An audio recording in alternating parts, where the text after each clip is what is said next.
Salut à toutes et tous, bienvenue dans cette nouvelle vidéo. Cette fois-ci, la constellation de la Vierge, la 6e maison du sanctuaire.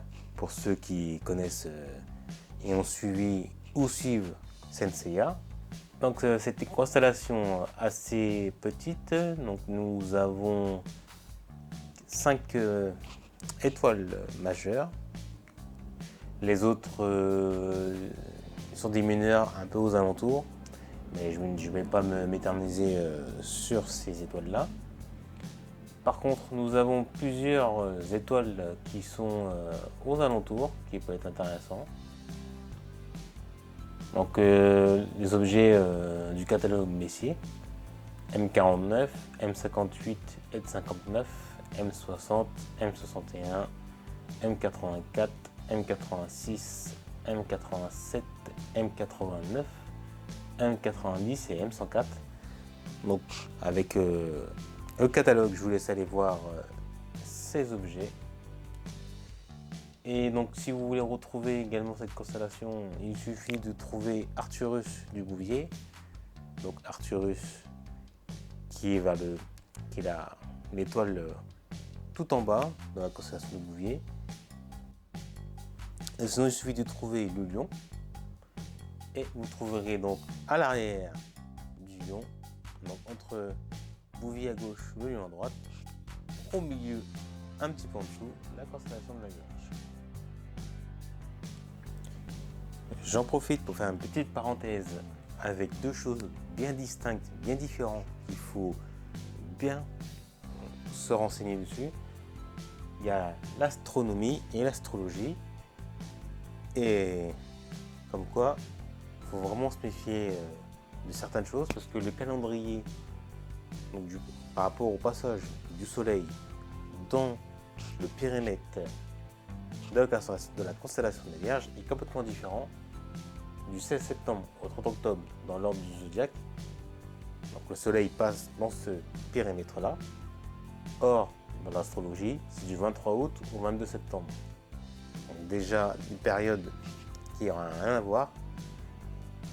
Et c'est une constellation qui n'est pas visible toute l'année, parce qu'elle est proche de l'écliptique, et donc certains moments de l'année, elle est vraiment trop proche de l'horizon, et à un moment donné, on ne la voit plus du tout, comme les constellations d'hiver et celles d'été, comme le Lion et, si vous n'avez pas oublié, Orion, qui sont des constellations qu'on ne voit pas tout au long de l'année. Les seules constellations vraiment qu'on voit toute l'année, c'est celles qui sont dites circumpolaires, donc assez proches de la grande ours et de la petite ours, qui tournent autour de Polaris. Avant d'attaquer les étoiles, chacune l'une après l'autre, je vais revenir sur quelque chose de fortement intéressant et qu'on entend parler de temps en temps suite à des découvertes, mais que sinon ça reste planqué dans les archives. Donc la Vierge qui renferme un amas assez conséquent de galaxies, notamment appelé l'amas de Virgo, et qui en son centre a un super amas de galaxies, et notamment lequel appartient le l'amas de Coma, chevelure de Bérénice, qui fait également partie d'un groupe local. C'est pour ça que je précise qu'ils appellent aussi les grandes structures. Donc un petit détail vraiment qui est un petit sujet vraiment intéressant, et je vous invite à vous y intéresser également. Et pour terminer cette première partie, donc je vais essayer de vous épeler les noms des étoiles que je vais citer dans la deuxième partie. Donc Spica égale l'épi.